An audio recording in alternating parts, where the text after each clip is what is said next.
It's undoubtedly true to say that housing was a big deal back in the 50s. There were all sorts of reasons for this, relating to the war, relating to shortages of housing well before that we can look back and I'm sure you all know about from what you studied from the interwar period, especially from the record of the Labour government in housing after the war.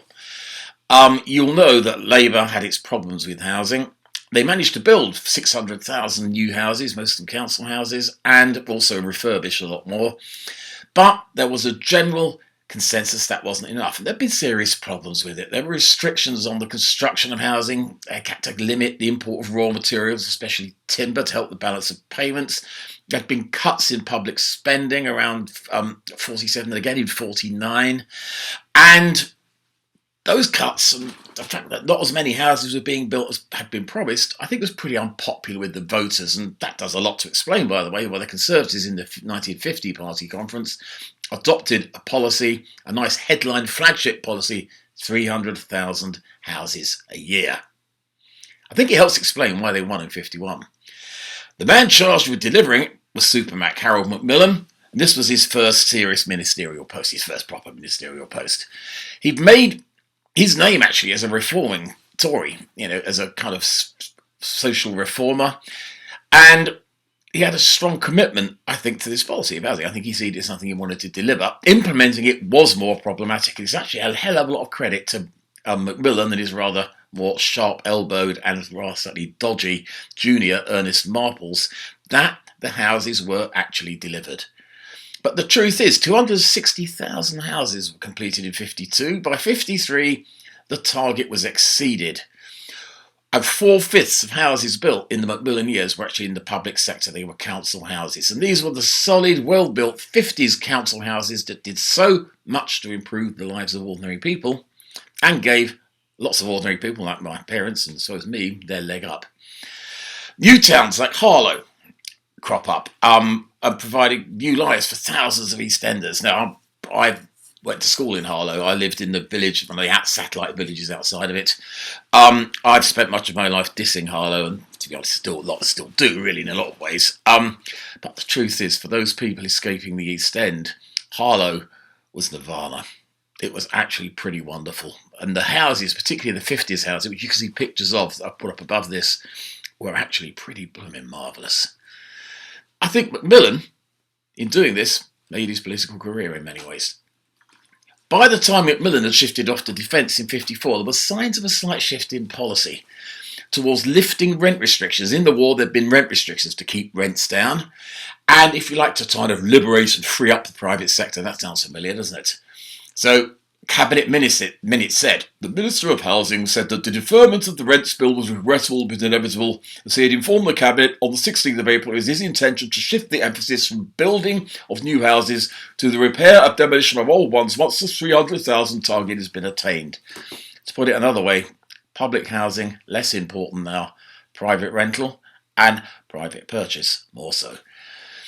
House ownership in the 50s goes up from 31% to 44% of all houses. The 50s, that's all new houses. The 50s semi is as much a feature of suburban Britain as it is the 30s, right? And there's a phrase used at the time, property owning democracy. Mrs. Thatcher will make much more of that, but it was the idea that ordinary people could become property owners. And yeah, it did happen. Not as much as you might imagine, because of course the vast majority of housing was still privately rented or rented by councils, but yeah, private house ownership was increasing sharply. Private renting was actually in decline. Through the 50s again, when Macmillan starts as Minister of Housing, it's about half of all Britain's housing stock was privately rented. It's down to about a third by 1960, and there are particular reasons for that, a lot to do with the fact just how terrible that housing was. Another feature of private renting in this period was the ending of rent controls, as we'll discuss in a minute, and what is called Rachmanism. When rent controls were ended, this allowed private landlords to buy up property. It allowed them not really to look after it. My nan lived in a privately rented house, and basically my dad looked after it. And it also allowed them to kick out existing tenants and replace them with new, cheaper, pile them high, pack lots of people in, immigrant tenants, and this will be a particular feature when we talk about immigration. The truth is, though, the boom in housing in the 50s changed the face of Britain. Britain was a very different looking country by, let's say, the mid-60s than it had been in 1950. And, look at any British town or village and you'll find 50s housing left, right and centre. And the first wave of council houses were marvellous houses. There's no denying it. Naib Bevad had insisted on really high standards of building, on size and space, on gardens. Design of the new estates was very much in that garden city tradition. Look at those Harlow houses I've just put up. The council housing was in consequence very English, very popular, very high quality, and blooming good to grow up in, to be frank with you. However, there were some interest groups who were less enamoured with these council houses, and one just a little bit cynical about this, but it's true. The first lot was the state itself. The Treasury, expensive. The Ministry, it could get more up cheaper, and to some extent local authorities themselves. Surely they could be put up more cheaply. And if so, the state would get more bang for its buck, if less quality.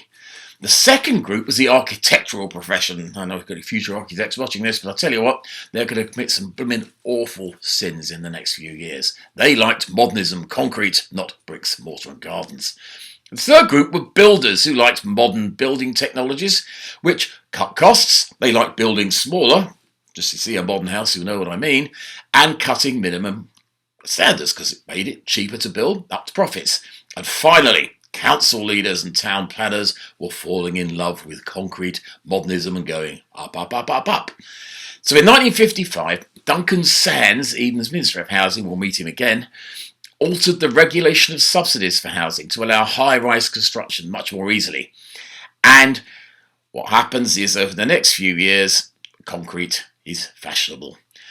For many, it's a very unhappy moment in the history of British towns. If you know the example of Newcastle, great bits of Victoria and Newcastle were knocked down to make way for central motorways, shopping centres, swan houses, concrete monstrosities.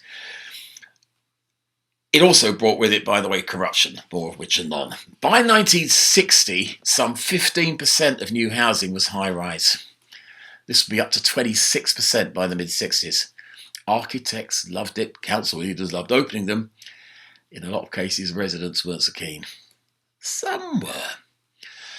What people really wanted were nice council houses with gardens, front gardens, back gardens, nice neighbours. But the professionals and planners, well, Mr. Technocrat got his way. He also quite often got a few quid out of it. I mentioned Ernest Marples. He was pretty shifty.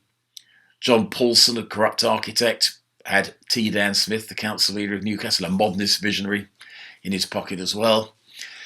And I think the house building boom of the 50s turned to something less impressive as we got towards the end. Still, some of us lived in very nice 1950s houses.